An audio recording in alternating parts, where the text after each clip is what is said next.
So good afternoon, everybody. I'm Roger Willison-Gray. I'm the Corporate Affairs Director for IORMA, and IORMA is the global e-commerce organization. We provide insight and perspective on the application of emerging technologies for the consumer. So our goal is to represent the people who are on the receiving end of the technology, rather than, if you like, those who are delivering the technology to us. Not just technology, but everything in our lives that it affects us as consumers. We're very fortunate this afternoon to have a distinguished panel. We have David Smith, who's the Chief Executive of Global Futures and Foresight, and I shall ask the panelists to introduce themselves in a moment. Graham Leach, who's the also a director and CEO of Foresight, and Carla Minsky, who's the co-founder and chief operating officer at SOMO, global technology company. But as I say, I'll let them introduce themselves. The topic we have for today is to talk about the Internet of Things and to try and understand what comes next. So with no further ado, I'll ask David to introduce himself. Yeah, okay. Well, good afternoon to you. I suppose probably best way to introduce myself is I've spent 40 years in IT, and I've watched every form of technology in that period come to bear and change the very nature of what we do. So my company these days is a futures and foresight company. We help companies think ahead about what is coming next and likely to combine with other issues to transform their landscape, their market, their business, their home, their shop, whatever. So it's about futures foresight, it's about strategy and thinking ahead, and it's very much technology based. Thanks very much for that, David. So Graham, perhaps you'd be kind enough to give us a quick resume and tell us about yourself. Hi, yeah, I'm Graham Leach. I work with David for Global Futures and Foresight. I'm Director of Economics there, but I've also got my own economics consultancy called Macronomics. And I guess you could say that's really what says on the tin that I'm part economist, I'm part futurist. But I strongly believe that when you're looking at the long-term outlook for the economy, you've got to trawl far and wide, and you've got to look at all sorts of aspects well beyond the economy in terms of demography, social trends, and key this afternoon and what we're talking about is technology and what that does. And one of the things I want to talk about today is actually how the past is no guide to the future in terms of the impact of technology on the economy. Thanks very much, Graham. And our final panelist is Carl Minsky, who is the co-founder as well as the Chief Operating Officer at SOMO. Carl, perhaps you'd like to give us an introduction and your perspective.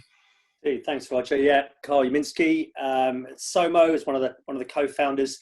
We are a digital product and experience agency, been around for about 10 years. We're now the largest independent player in the UK market, but we expand to about 200 folks across UK, USA, and more recently in Colombia as well. And we basically exist to help people accelerate their digital outcomes, ambitions, whatever they are, at pace and scale. I look at the market today and see probably the biggest opportunity we've ever had as a business. I think the quote that I got most excited about in the last 3 months is from Keith Weed. I think it was the previous CMO at Unilever that said that 15 years of people came online in the last 15 days. For me, that's just a big opportunity. Great, thanks. Thanks very much, Carl. So I'm going to start this off with a fairly wide-ranging question so that we can try and understand a little bit about the perspective. The Internet of Things is many things. It's about sensors and devices.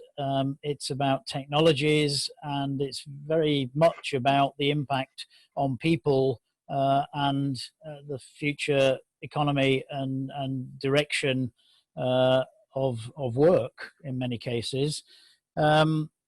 So what I'd really like to start with is to ask Graham, what do you think the implications are for business and society as the Internet of Things gathers pace? Well, I think the first thing to say is that in many instances, people think this is the dog that hasn't barked, that the impact of technology on the economy over the past decade has not really been apparent. There's been this almost paradox that we've had a technological revolution, but we've had weak productivity growth and weak economic performance. And I think one of the key things, perhaps the key message I want to convey this afternoon, is to say that the past is no guide to the future. And there are good reasons as to why we haven't seen yet the impact of technology on the economy, but we are going to see a huge impact in the 2020s. It's a coming together of technologies, not just IoT, but it's IoT, 5G, AI, bringing these things together. We're just really at the right time, at the right place in terms of technological development. And so people look back at the 2010s and think this is not going to have a huge impact. And I think that's the biggest mistake you could possibly make. Carl just alluded to his own personal business experience there and the opportunity he thinks his organization, his company now faces. I think he's absolutely right. I think we're approaching an inflection point in productivity growth. And so you have this curious paradox that we've had the malaise about the economy and phrases such as secular stagnation and all sorts of things like that. And now we've got COVID-19 on top and the economic calamity that's brought. And it just means people are downcast.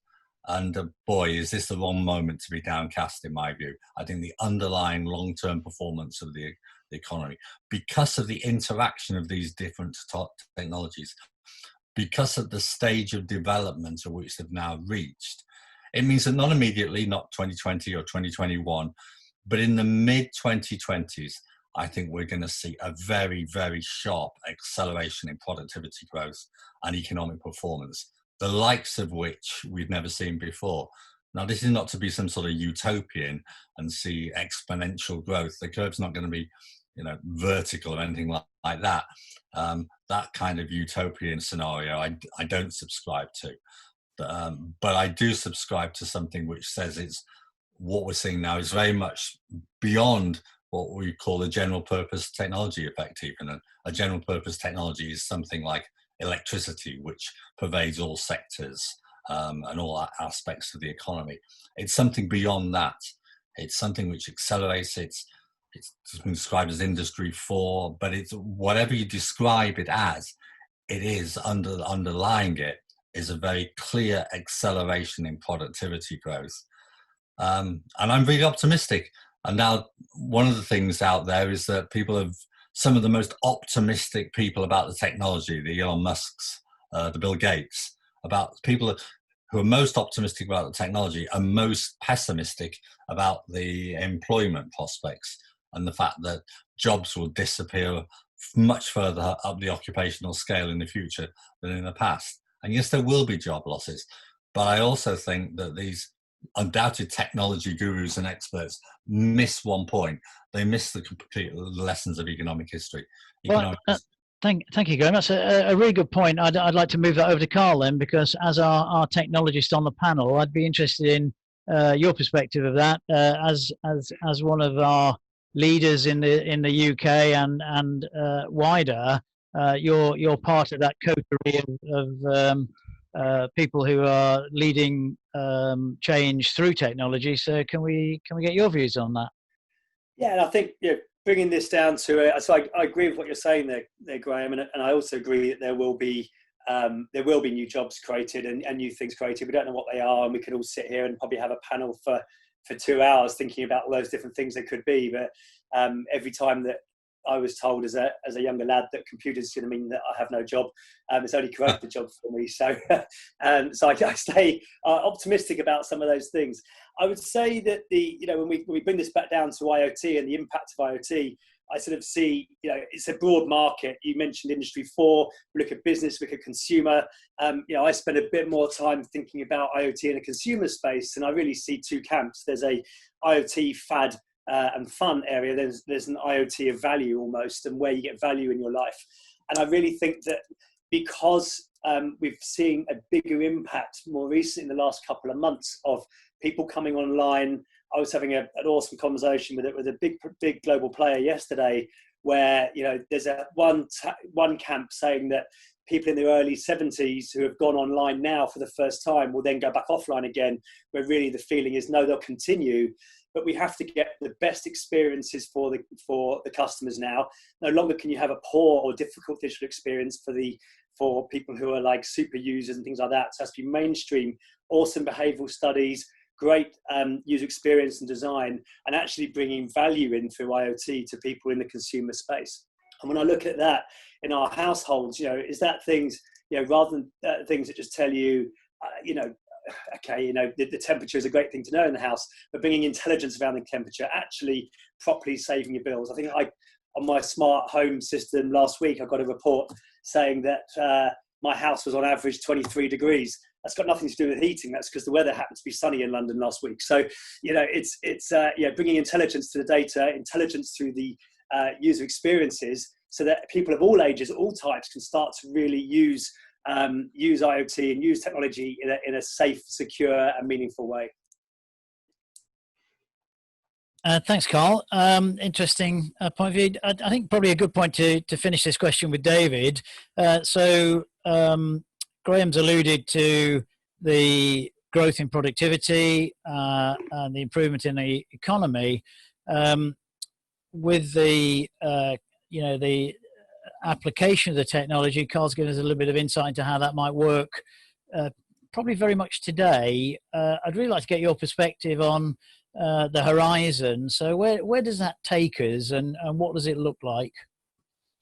Well, it's not a version of today. That's the most important thing to say. Tomorrow is not a version of today, and it's mostly driven by a whole bunch of drivers, including the technologies that Graham mentioned, but also things like blockchain, which allows you to distribute data in some sense with confidence, and also edge computing. So there's a whole load of overlapping technologies and approaches that are causing the future to look very different. And the fundamental difference is digital is basically acting as a reflection of the past.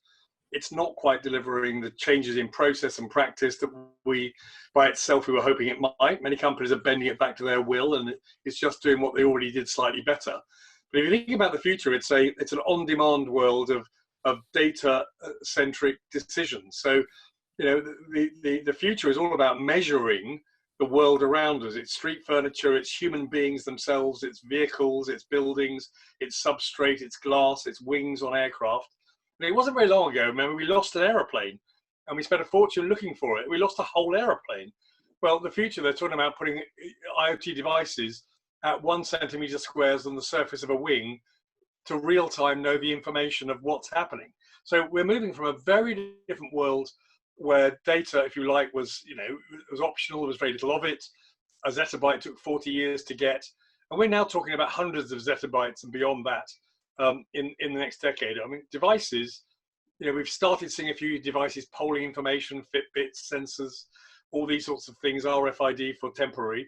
But you think about where we're heading, you know, we're talking about 150 billion devices producing information that can be interpreted locally and provided to consumers or people serving consumers or people who are servicing equipment, or even telling you what you're likely to suffer from by way of health. So the bottom line is this. Look, we did a poll in the IOD a little while ago, and we said to people, do you want to wear your Rolex watch, being tongue-in-cheek, or do you want to wear a device that can tell you within 10 or 11 weeks you're going to suffer potentially a serious illness? And there was a massive debate, and the answer was both. But I have one on my left wrist and one on my right wrist. I'm not giving up the chance to be measured to know if you can interdict loss, health in my case, fire or flood in a building. I'm talking about also obviously wanting to keep my Rolex. So very different world, quantified, data-rich, AI interpreted at the point of use in every scenario. Thanks, David. An interesting view of the future. I really want to come back to the idea of how we get there, and I think I'm gonna start with Carl. Lots of technologies have emerged over the years. Some have been brilliantly successful, and some have fallen by the wayside, and we can all think of examples of both of those. One of the things that surprised me in the current COVID-19 environment is that something like 14% of households, and children in particular, don't have access to digital resources, which is a massive number.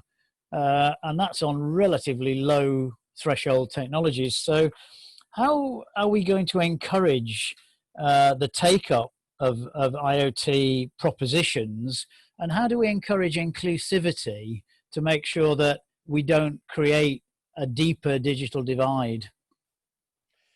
Wow, lots of loaded questions in there. So where should I pick them off? I mean, access, absolutely. I mean, it's got to be access for all. We have to find ways of doing that. I think, as I can't remember if it's Graham or David mentioned, you know, where are we in terms of internet versus electricity and gas? You know, it is the gas, electricity of the home now. So we have to find ways of giving that to everybody who wants that, obviously, and there's many people that still don't want it. I think in terms of the inclusive side and devices, you know, and it's interesting now. I've got 3 children at home, and you know, the homeschooling has been an interesting thing for me. I think it was luck that the school was on Google Classroom, and I happened to run the business off Google Docs and Google Drive, so I had a slight head start. But you look across the market and you realise how low the education is on technology today across everybody, and I don't think that's got actually anything to do with wealth in many areas. It's down to sort of people and what they do with their living, what they happen to be working on, and what have you. That actually the technology and the application of technology is quite difficult to people, depending on the environment you're working in and where your job is. So as we see the children, even teachers today, trying to adopt this technology, they're all getting it wrong, and everyone's getting it wrong. But I think there's a huge educational piece that we need to look at. And I know that obviously Apple tries to do what they can do in an Apple-centric world, but that's definitely on a very small subset of the market. But I think the government needs to lean forward further in terms of education, so that people know how to use the technologies, and also the big players. I think the big internet giants, they can play a part in this as well, and actually help with the education beyond there, whether that is through the Googles, the Facebooks, the Twitters, Snapchat, and onwards from there. But I think education is a big piece. I think once you have access, you know, the world is your oyster in so many ways, and there's so many things you can do, that I think on the back of that, it's going to create, without a doubt, new opportunities.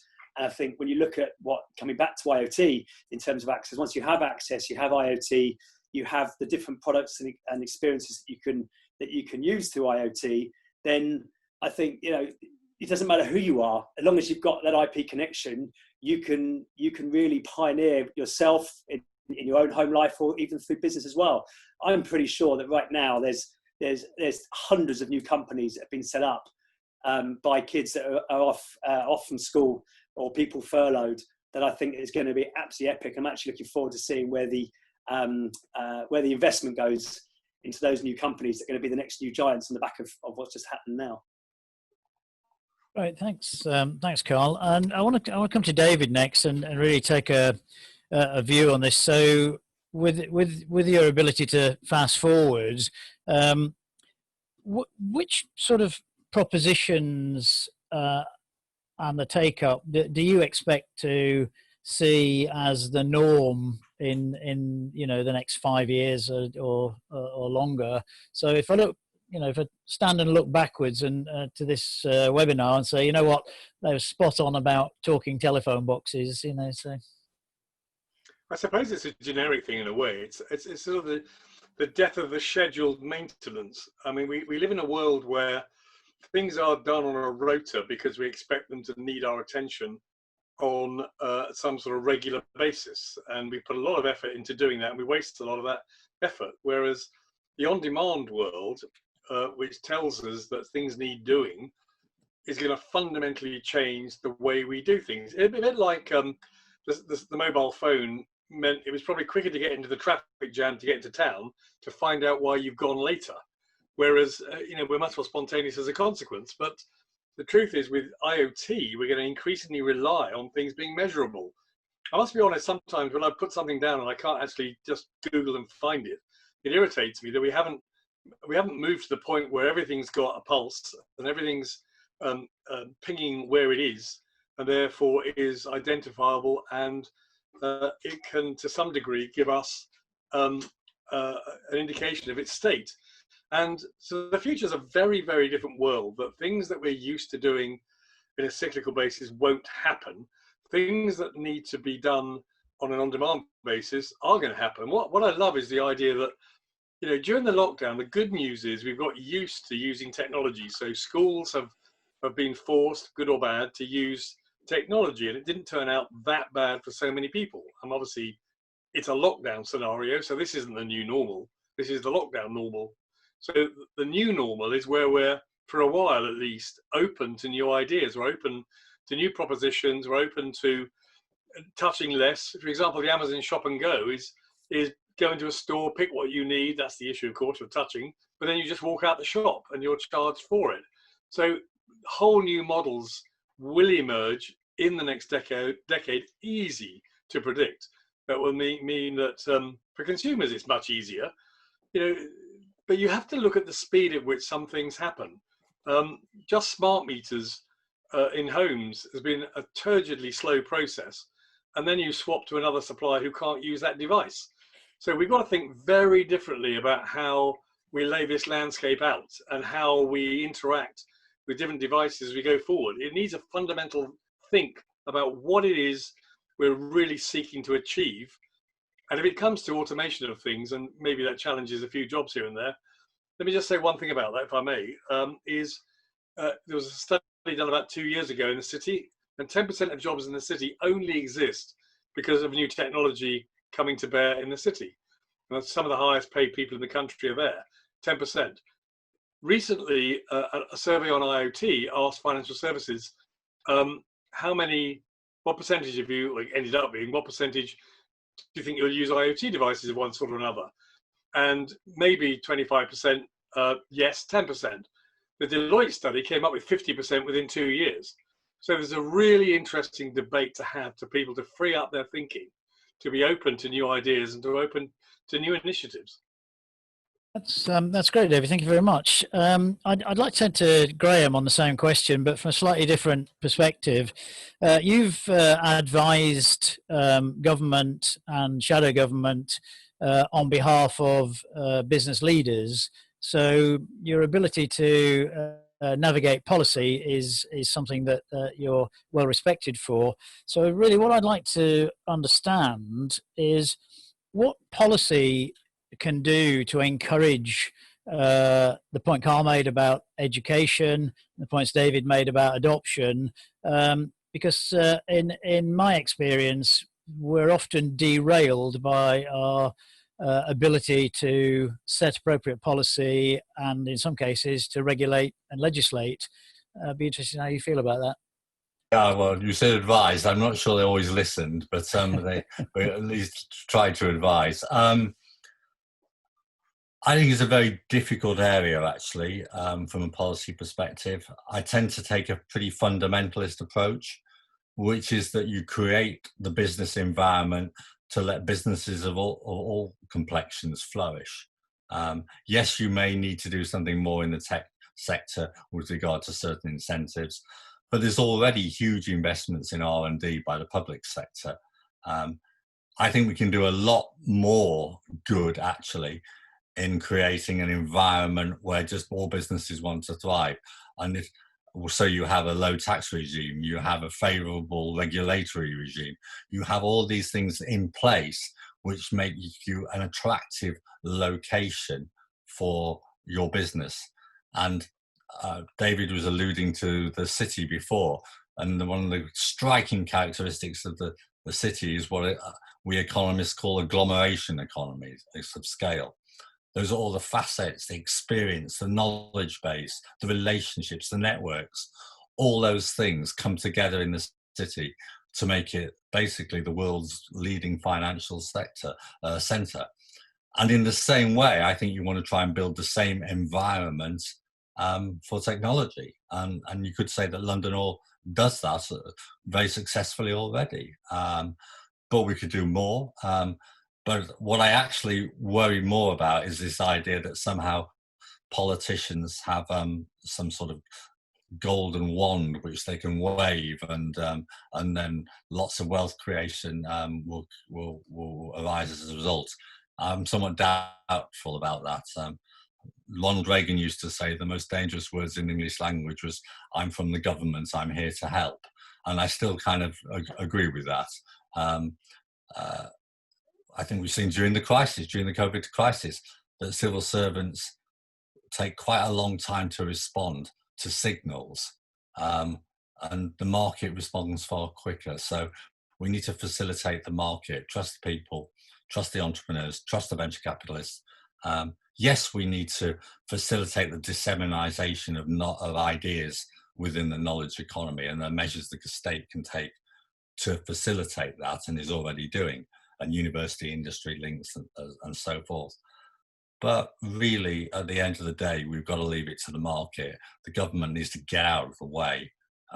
That's my best policy advice, not always heeded. Interesting. Oh, well, thank you very much for that. Very interesting. So we're coming up to about halfway through at the moment.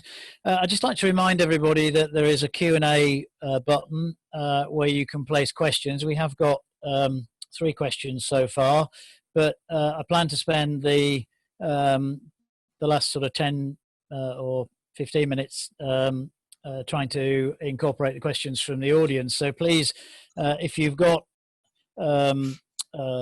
rhetorical commentary, or you have a question that you'd like answered, then please do contribute. We'd welcome that very much. And the Q&A, well, the whole webinar will be recorded and circulated, as will be the Q&A to those who've been registered. So I want to move on from Graham's points there, really, and come back to David a little bit. So self-driving cars is an interesting example of new technology that none of us are overly familiar with. One of the reasons that the price of self-driving or autonomous vehicles generally has fallen is because of the dramatic fall in the cost of things like LiDAR sensors, something like 100-fold drop over the last 5 years. But the thing that's derailing autonomous vehicles is the fact that we're unable to solve some of the moral issues, whereby do we protect the occupants of the vehicle from harm, or do we protect a pedestrian from harm, where there is a clear choice between a collision, for example. I'm not even going to attempt to unlock that. What I'd like to know, though, with a wider view along those lines, is what do you see the barriers to the adoption of IoT? We've already picked up a couple of themes around education and policy, but I think there are probably some icebergs lurking in there, and I'd be interested to know if you can see any of them. Well, I don't know if I can see icebergs. I mean, traditionally, we're not very good at that, are we, seeing icebergs? But you can predict certain things that will derail what looks like, or what could be, a relatively smooth adoption. You know, skills is one thing, of course, and that's at the easy end, and that's probably more Carl's world to debate that. But what I would say is when new technologies emerge, existing incumbents often find it almost impossible to see how they can incorporate them into their world. Now, either they seek to quash them, which does happen to a degree, or they eventually get run down by the startup using the new technology. So I think it was Deming who said, it's a lovely quote, he said, change is difficult, but survival isn't mandatory. And the bottom line with a lot of our incumbents who own the space, because there's very little area of activity in our lives that someone doesn't own, so the medical profession, or it's the retail services, or it's housing, construction. There's always somebody camped on that space already. And there's a lot of vested interest to carry on doing things the same old way, because it's a risk. But if you ask the Society of Actuaries about risk, and I won't get into this too far, they talk about risk of known problems to organizations are where most people spend their time. And they actually miss the most fundamental risk, which is not taking advantage of a new idea or technology, for example, that might go to your nearest competitor. So you end up being sidelined, and your shareholders or those interested in your business are literally left adrift. And we saw that with the Swiss watch industry, got wiped out although they invented the first digital watch, I might add, they got wiped out by the Japanese who made it. So there's endless examples of things that can go horribly wrong in thinking ahead about how these things should get adopted. Singapore's a great example of some of the areas where they've used IoT and implemented it, because it's that sort of government, without getting into that detail, and it's a relatively confined space and it's manageable. Equally, you know, when it comes to automated vehicles, though, just for the fun of it, I might comment on that. All of the big issues of technology are ethical. Can I improve your brain power? Can I improve, or should I improve your memory? Should I improve your physical ability in some fashion? I can do it with technology, but should I do it? So the issues are boundlessly ethical issues. But when it comes to the autonomous vehicle I'm in, I want to pay the extra to be able to press the red button and save me. I think you might find that you've got quite widespread support for that concept. We, at the end of the day, we're all rather good at self-preservation.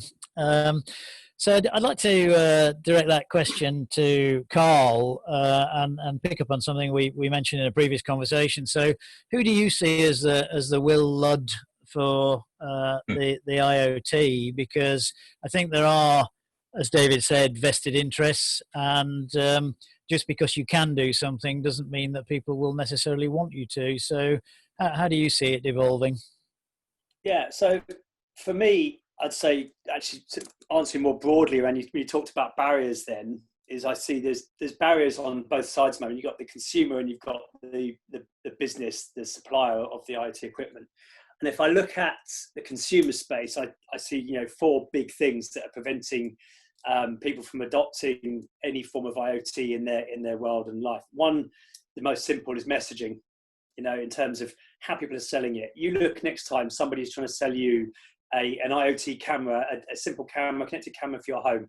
It talks about, you know, 1080p, all the hardware details, all this kind of stuff. It doesn't tell you that it can protect your home, can protect your family, can protect your possessions and things like that, right? So the messaging is one thing. The second is trust. Who is this supplier? Who are these people? Who's got my data and my information today? Who's got my information tomorrow? Who's going to be accessing it tomorrow, and how that'll be used against me? Third thing for me, security. And obviously trust, security, you can see different sides of that, but secure, how secure? I think there was a Symantec, the cyber security business, did a survey recently on IoT devices, and 55% of all devices, the password standard are 1, 2, 3, 4, 5, 6. So, you know, I use the whole analogy with all security. You know, if you want to hang a key outside your back door, then somebody can open up your door and come in.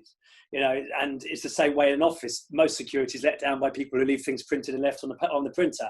So in that world, people don't know about changing that. Some people don't have the options to do that. And then finally, it's interoperability. How do players play together? If I'm buying into an ecosystem, how far do I buy into that? It is so scary. It's so complicated. You know, I can suddenly go all in with one big player, and then suddenly I realize that the best device I want to use over here, I can't use because with that player. And whether that's an Amazon, a Google, a British Gas, a telco, you know, they've got to focus on interoperability. So then when you look at the business side, 2 big things that happen really is, one, where there's innovation coming out of a large corporate, how do they change their operating model and change their way of working and change the way of interoperating with other businesses and partnerships? And 2, that's probably the biggest one, how the hell do you make money out of this? Because we know as a fact, as you've already mentioned, the cost has been driven down on the hardware. A hardware sale is not a modern way of really making and monetizing your business today. Look at the giants like Sonos, right? They've really struggled recently. GoPro really struggled. Awesome tech that comes out, lasts for a long time, very, very hard to monetize over a long period of time, and shareholders just plummet their value. So therefore, you're looking at new forms of monetization, subscription models and things like that. So if they're trying to get the customer to subscribe to something that doesn't interrupt with somebody else, that doesn't tell me what it should be, and it's not necessarily secure, you basically, you know, I'll keep this a clean webcast, but you know, you're in a bit of a mess. So I think, you know, the technology's there and the applications are there, but those things wrapped around really needs to happen, and that's businesses taking responsibility about how they're bringing that to market, ultimately, because then consumers will start to adopt it. And that responsibility is a big thing. I think there's a massive massive void for me in the market, or big space in the market for big trusted brands to bring this together and actually start to show people with the right monetization, the right trust, the right security, and almost back it up and help people, bring in the insurance companies and people like that to offer you something of absolute value that's going to make a difference to your life. It's all there. It just needs to be done by big players. Thanks, Carl. It's a very good perspective, particularly from the industry's point of view. So I wonder, Graham, if we can kind of look at that in the mirror a little bit and look at it from what do you think the barriers are, particularly from the demand perspective? And I mean that in the widest sense, not necessarily just consumer demand, but societal and economic demand. As Carl has said, it is quite difficult to make money out of some of these things, and we've seen the evolution of Google and Facebook into what are essentially dominant advertising players. Don't think that's what they set out to achieve. Yeah, how do you see that evolving? I think Carl makes a very strong point on monetization.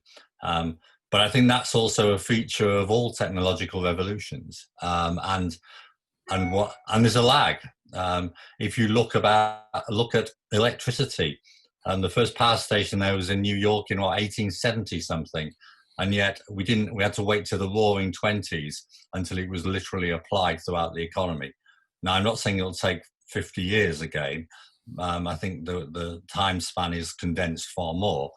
But a lot of the technology we're now dealing with, has been there for quite a few years. What we're seeing is how people literally do have to work it out and apply it to their own organization. And as Carl correctly points out, the number one factor there is going to be, can we make money out of this? Because otherwise, we're not going to do it. And so I think that, but the difference now is that people were sort of saying, well, it should be by now during the 2010s, or it hasn't happened by now, therefore it doesn't exist. And actually it just means that people are just working out how they apply this technology. As David said, there's a reluctance, there's a caution as well. There's a natural inertia, and the Luddites are alive and kicking. Ned Ludd is still out there in different forms and different guises, but that doesn't mean it's not going to happen. There's a lag, and so yes, you're right, Roger. Some of the giants of today have maybe a different business model to that which they envisaged when they first started out. But something like COVID-19 can be, as Carl pointed out, the key and the spur for a whole host of new business models, which will grow fast and at pace and become at scale relatively quickly. And I think the key thing is there that the entrepreneur is absolutely paramount in this, because the entrepreneur is the guy who sees the future before anybody else does, or certainly quick enough to take advantage of their vision. And I think you've raised the question, Roger, in terms of demand. I'd like to flip it completely 180 degrees and actually say it's about supply. It's about supply creating its own demand here. And it will be entrepreneurs who do that, and they will lead the way, and they will show the models for the future. So it's any academic economist listening to me, probably not many at this moment, will hate me saying the Say's law is supply creates its own demand. It's a misquote, it's a misrepresentation, but it's used as slang, and I think it actually does apply in this case. The supply will create its own demand. Okay, thank you. I'll jump in there, Graham. I think absolutely, because it's how the supply is being communicated to the consumer today. If you say to somebody, buy this IOT tracker for £10 a month, and it will make sure you always know where your dog or cat is, but that's one way, and a very techie approach, and it's suddenly another £10 a month. You bundle in, the soft messaging around, keeping your cat and dog completely safe for the rest of their life, wherever they are. You're in control of what they're doing, and that's bundled in as part of your pet insurance for just a smaller bit extra. Then suddenly the demand is going to be so different. Everybody wants to track their pets. There's been a lot of studies on that. Everyone wants to do it, but it's the way it's coming out to market, because the people who can do the tracking are saying it in one way, and the people that could actually bundle it and already have a relationship with the customer haven't actually thought about it yet. And I think that's where it's going to take these players to come together, because the demand is there. It's just not being packaged up right in the right way from the supply.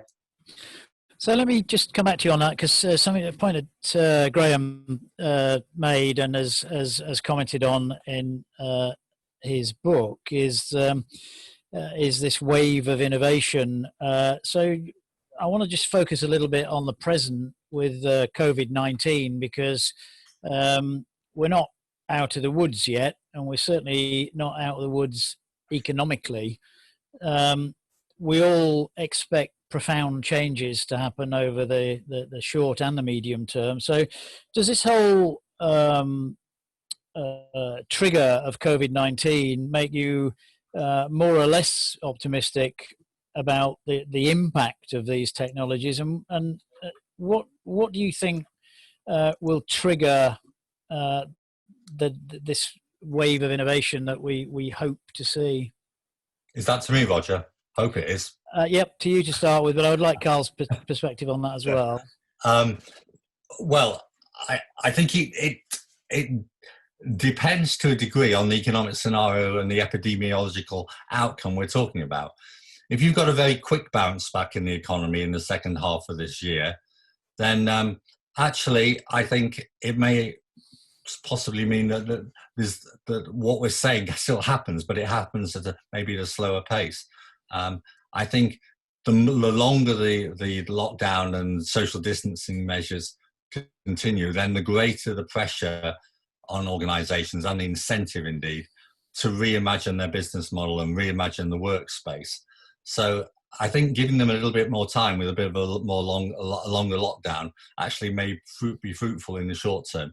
That's not to say that under bounce back scenarios none of this happens. I think it all still happens. I think these technologies are converging at the right moment, and we're thankfully at the right time for us to yield the benefits of that. But I do think it sort of depends on the economic scenario. Now, that's not to say that the worse it gets, the more likely these technological advances are going to be, because I think clearly the worse the economic scenario, that will affect diffusion, because there'll be less money around, and there'll be a little more caution about business investment as well. So none of this is guaranteed, but I think actually paradoxically, the quicker the bounce back, actually maybe the slower some of these things get taken up, but they still get taken up. Okay, I think I'll go to David first. So what's out of what we've talked about, what is going to make us bounce back? If you've got to make some predictions in the shorter to medium term stage, we could. There's a lot being said. I've been on many discussions and forums recently where people talk about digitization and e-commerce and how everybody's going to do more stuff digitally, and I get a lot of vision, but not much substance. So where do you think the real changes will come from? Good point. There has been a lot of incubation of the implementation of digital in firms, and many people haven't got a burning platform, so they see it as an option to change, and sometimes it's a cost without much benefit. But I think people have seen, I was interviewing CIOs across the British insurance industry just before the lockdown, and actually just after it. And what was really apparent is there were some who were cock-a-hoop, that they had got sufficient devices and technology and processes and network and security in place to simply carry on the next day at home. They literally had they didn't miss a heartbeat, whereas others were scrambling to put together all of those elements to get online. So I think, number one, there is more of a realization that there's a risk to not being in this space. So that's number one. So I do believe genuinely there will be a faster take up post COVID, simply because people will have accelerated their plans and they've got themselves into a non-strategic implementation of digital, which by and large will be horrible. It probably isn't sustainable, probably isn't scalable, probably isn't value for money. So they need to do the work now to reassess what they've got. But what's really interesting for me going forward is, you think about some of the devices many of us wear, the Fitbit sort of thing, the Apple Watch or whatever, the Samsung Watch. They can do a certain amount to tell how well we are, our condition. I was working with a doctor at the Europe's largest 5G center recently, and he was working on the next generation of device that can tell plus or minus 11 weeks whether the onset of type 2 diabetes. I mean, basically what he's saying is the skin is the largest organ in the body, and from its condition, I can tell a lot about your wellness. Now, if you think about COVID, it's all about wellness and the onset of unwellness. It's not just temperature, it's other elements that go with that. If I can censor that in the population, I can avoid this. I literally can isolate, I can ask people to wear face masks again, I can encourage people. In fact, if that data is shareable to Public Health England, for example, it's already reported that something has happened to a bunch of people in a community that needs to be looked into. So IoT is much more about addressing practical issues in an automated and reliable way. But I just make one last comment, if I may, because it's probably adding three things into one. It's you take the insurance industry, for example. They cover pooled risk for most general insurance. Right, great. So the pool's greater or lesser, depending who they want and who's in it, but it's pooled risk, and you get a price for that pooled risk. Now, the bottom line is, with the IoT, it's priced risk. So I can tell on almost an ongoing basis for your vehicle, for your home, your water supply in your home, so loss of water or fire. I can interdict that with devices, not necessarily through Hive, but there is an option, but ultimately more sophisticated devices, I can interdict loss, whereas insurance pay loss. And what's really interesting is the insurance industry have known about this for 5 or 6 years because I've been telling them. And only now they're saying we're on a burning platform and we may not survive. So they've got it. But actually, the very people who provide that service are utilities. So it's not like the insurers are the people to deliver that capability, because they encourage us to switch provider every year through their pricing and approaches. It's the utilities potentially, or others I might add, who are able to interdict that revenue. They will take that revenue from insurers. So what I'm trying to say is, we can't expect the industry that's incumbent in its place to necessarily be the provider who meets the need in a different way.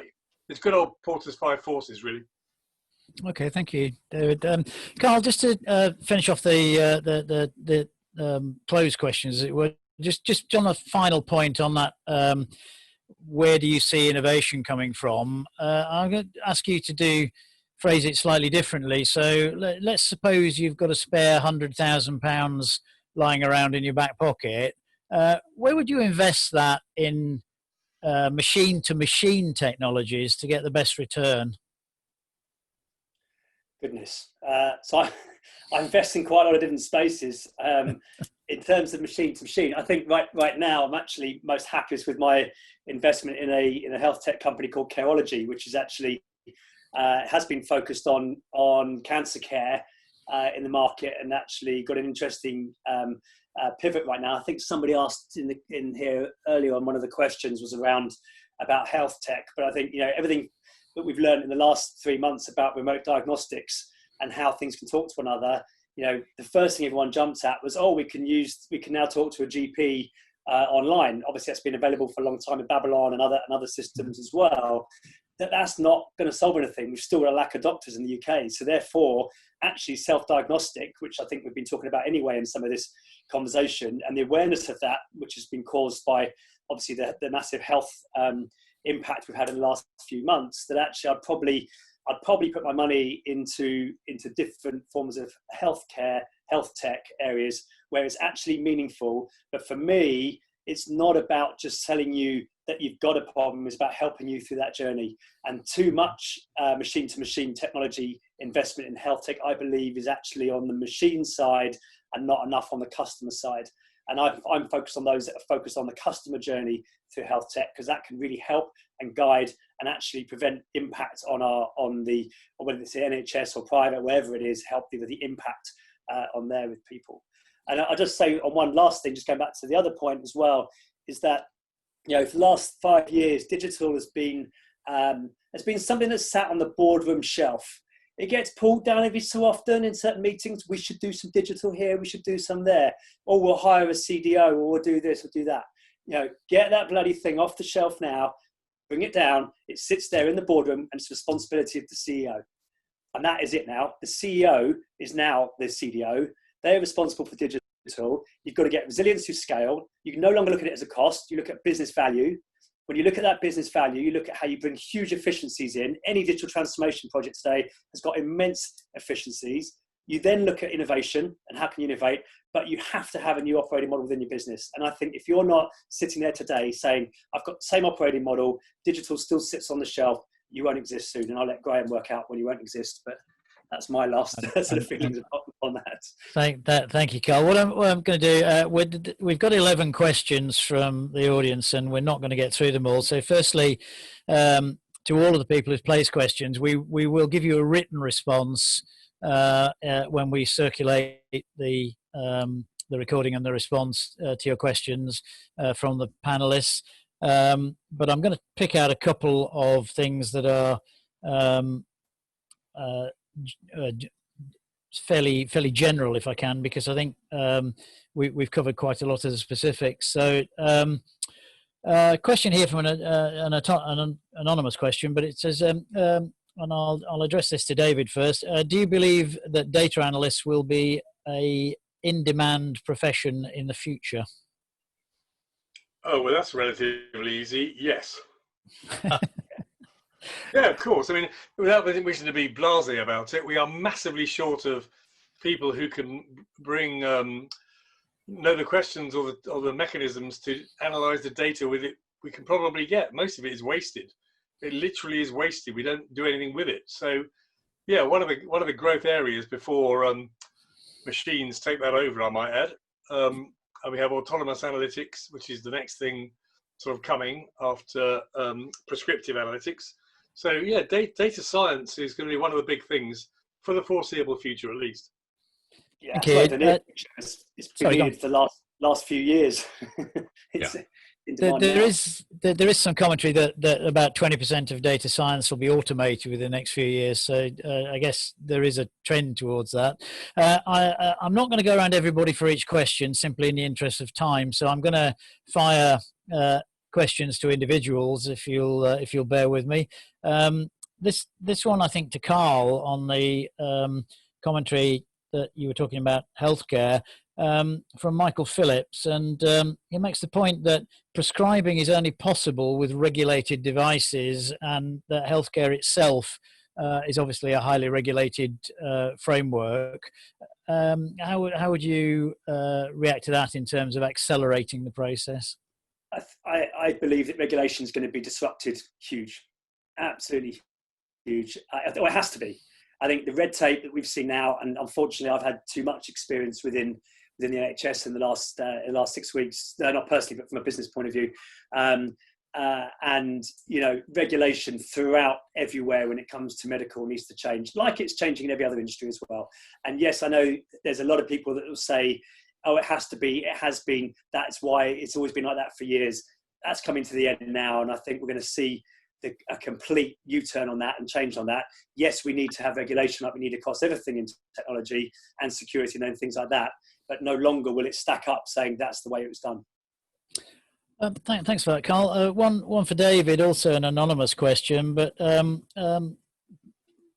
what are your thoughts about technology in universities? The question actually says about technology needs in university, but I think that kind of links to, if you like, the output of universities as well as their educational requirements. So, what are your thoughts generally about university technology and what we need to do with it? I mean, Carl mentioned it before. Education technology has been pregnant with opportunity for a decade. It's not a new thing. Some of the biggest education brands in the world, certainly in higher education, have been transmitting their capability around the world, and their cohorts are larger in virtual space than they are in actual space on campus. So the bottom line is universities and to some extent schools, but certainly universities have certainly been forced to distribute their lectures online. I think Cambridge said they would deliver all of their lectures next year online. there's technologies that are maturing very rapidly that give us a similar experience for face-to-face tutoring in a small group.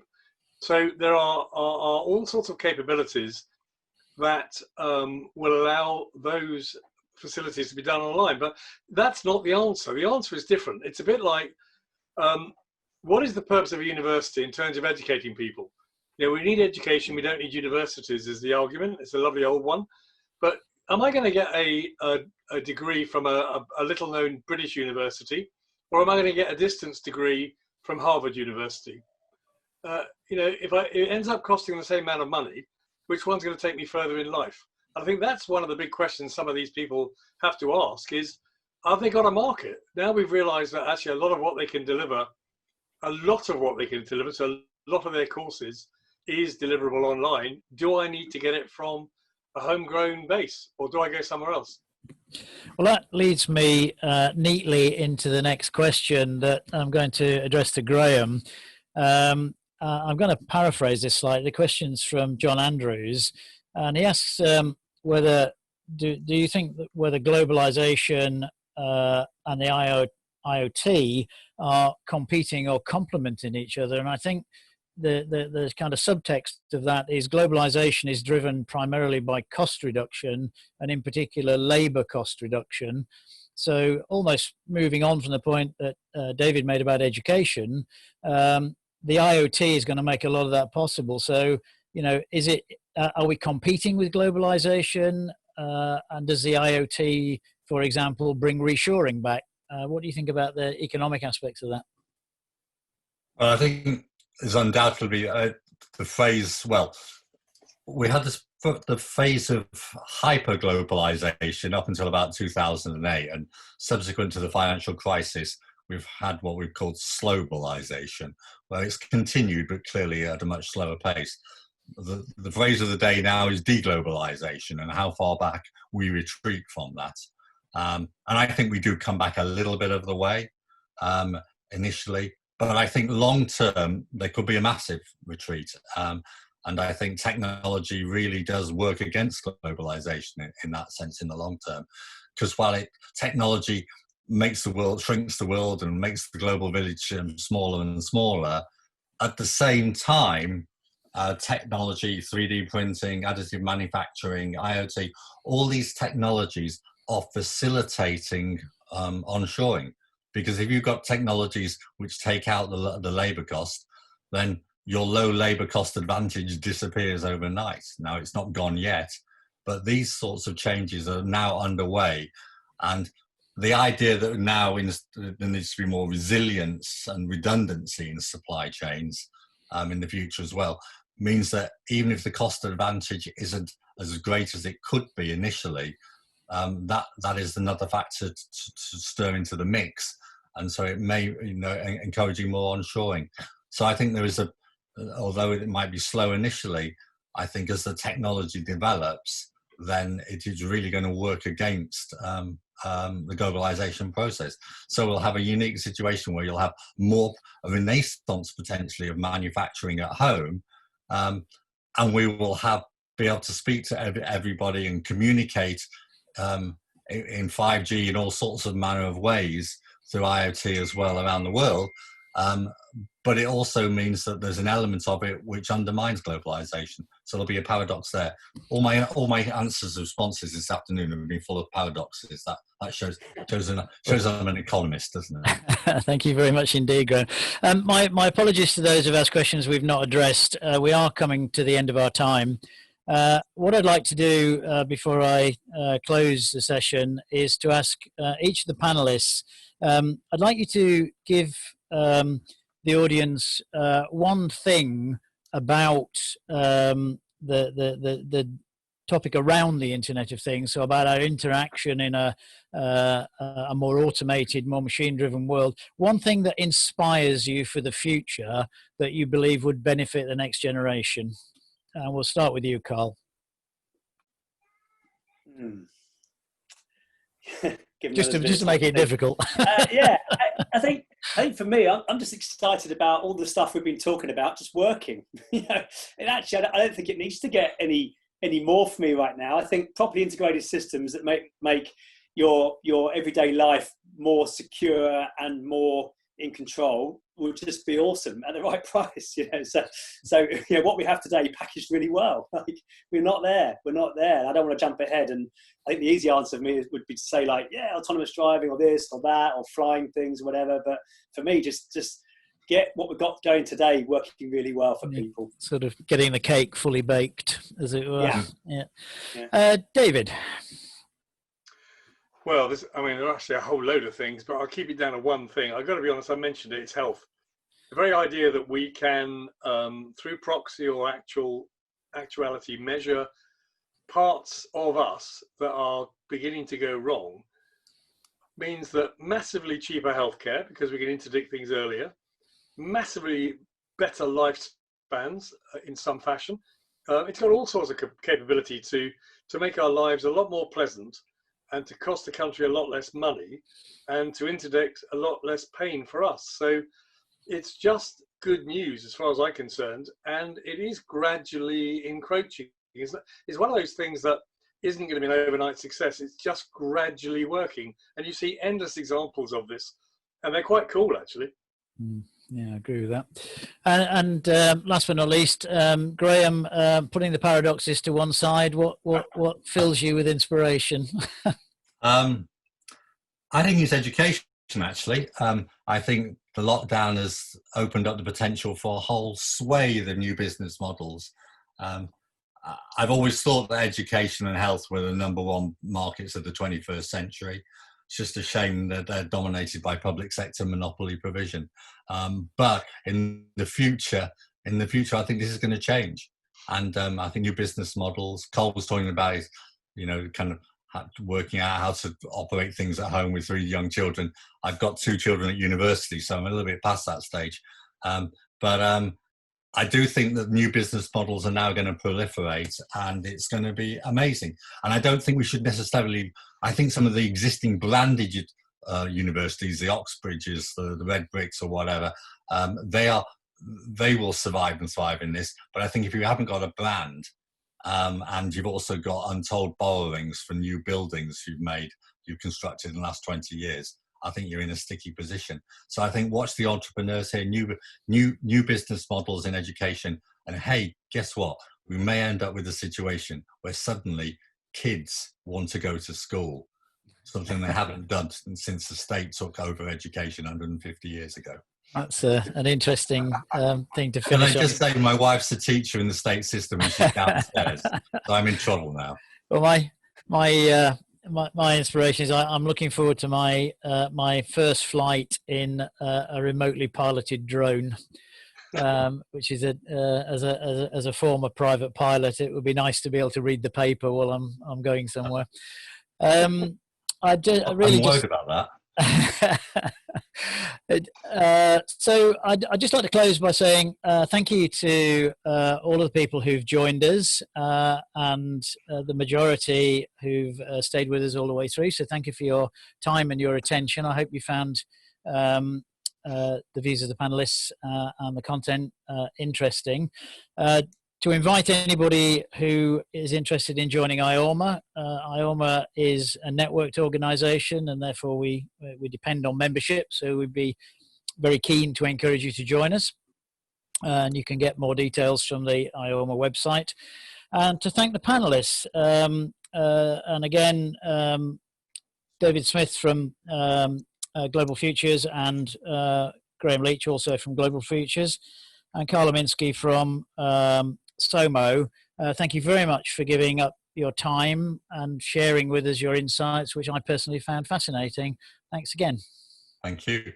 Thank you. Thank you, everybody. Cheers.